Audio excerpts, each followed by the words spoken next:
SITয়ে আৰু SITৰ এটা টিমে under the SP doctor Rosy Kalita তেখেতসকলে প্ৰায় more than 4 hours approximately 4 hours মোক আপোনাৰ সোধ কৰিলে ইণ্টাৰগেট কৰিলে ভিতৰত কি সুধিছে সেইটো কথা মই নকওঁ তদন্তৰ খাতিৰত মই সেইখিনি কথা নকওঁ মোক যিখিনি সোধ কৰিছে দীঘলীয়া সময় মই গোটেইবিলাকৰ উত্তৰ দিছোঁ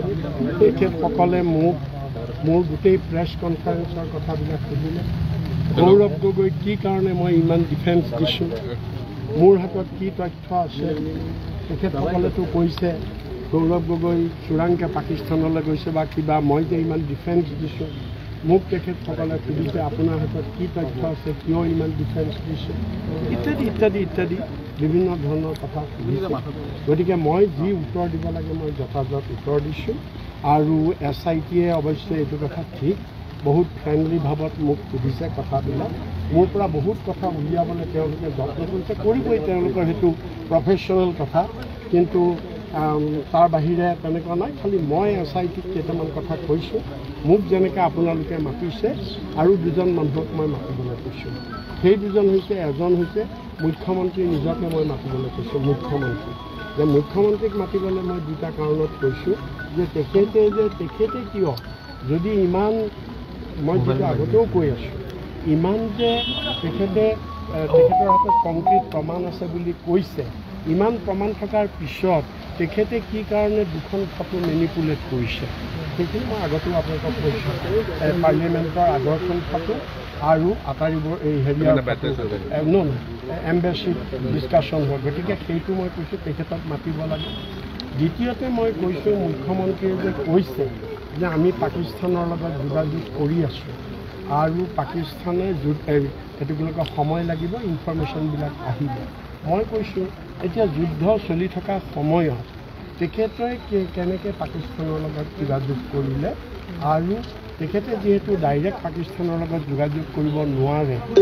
কেনেকৈ কৰিলে তেখেতকো মাতি সোধক বুলি কৈছোঁ তেখেতক নামাতে কিন্তু মোৰ যুক্তিটো কৈছোঁ আৰু মই দিগন্ত কলিতা আমাৰ বিজেপিৰ এগৰাকী MLA জানে তেওঁৰ হৈছে আপোনাৰ এইখন মই আজি SITক দাখিল কৰিছোঁ এই তেওঁৰ হেৰিখন ক'ত গ'ল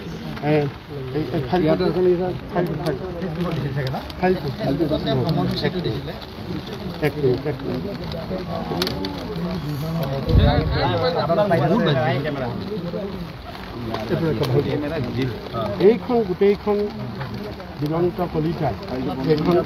এইখন ফেচবুক দিছিলে দিগন্ত কলিতাই আৰু ফেচবুক দিয়াৰ পিছত এইখনৰ ওপৰত কেইবাটাও চেনেলত নিউজ হৈছে আৰু এইখনত আপোনালোকে জানে Day 1ৰ পৰা Day 15 15 দিন গৌৰৱ গগৈ পাকিস্তানত ক'ত কেনেকৈ আছিল গোটেই তথ্য এখেতে দিছে কেনেকৈ ফ্লাইটেৰে গৈ কৰাচীত নামিছিল কোন মেৰিয়ট হোটেলত আছিলে তাৰ লগত ডিনাৰ কৰিছিল কোন মৌলানাৰ লগত লগ পাইছিল ইত্যাদি ইত্যাদি ইত্যাদি বিভিন্ন ধৰণৰ কথা এইখনত আছে মই SITক আজি কৈছোঁ যে এইখনৰ পৰা এনেকুৱা লাগে যেন দিগন্ত কলিতাও গৌৰৱ গগৈৰ লগতেই গৈছিল নেকি লগত নগ'লেতো তেওঁ ইমানবিলাক কথা ক'ব নোৱাৰে নহয় আৰু পিছত মই জুকিয়াই চালোঁ 13 চনত গৌৰৱ গগৈ গৈছিলে 13 চনততো দিগন্ত কলিতা আমাৰ কংগ্ৰেছতে আছিলে গতিকে তেতিয়াতো গৌৰৱ গগৈৰ বন্ধু আছিলে হয়তো দিগন্ত কলিতাও লগত গৈছিলে আমাৰ হেৰিয়াৰ মুখ্যমন্ত্ৰীৰ লগত কি আমাৰ গৌৰৱ গগৈৰ লগত গতিকে দিগন্ত কলিতাক সেইকাৰণে মাতিব লাগে কাৰণ তেওঁ লগত নাথাকিলে এনেকৈ ক'ব নোৱাৰে লগত যদি নাথাকে এনেকৈ কোনটো দিনত কেতিয়া ব্ৰেকফাষ্ট কেতিয়া গ'ল কোন জেগাত গ'ল এটাকৈ সেইখনটো ওলাইছে তথাপি মই এতিয়া আখৰ সৰু মই গোটেইটো প্ৰথম দিনাখনতো মই কৈছোঁ তেওঁ লিখিছে যে ইয়াৰ পৰা গৈ কৰাচীত নামিলে মেৰিয়ট হোটেলত উঠিলে তাত ৰাতি থাকিলে কোনোবা এজন মানুহৰ নাম দিছে তেওঁৰ লগত ডিনাৰ কৰিলে বাটত যাওঁতে কোনোবা এজন মৌলানাৰ লগত কথা পাতিছে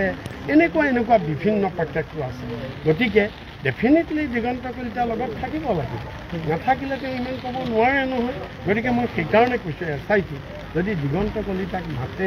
এতিয়া আপোনালোকে চব খবৰ পাব গোটেই খবৰটো পাব মই সেইটোৱে তেখেতসকলক ৰিকুৱেষ্ট কৰিছোঁ আকৌ মাতিব নেকি মোক সেইটো কথা তেখেতসকলে কৈছে দৰকাৰ হ'লে মাতিব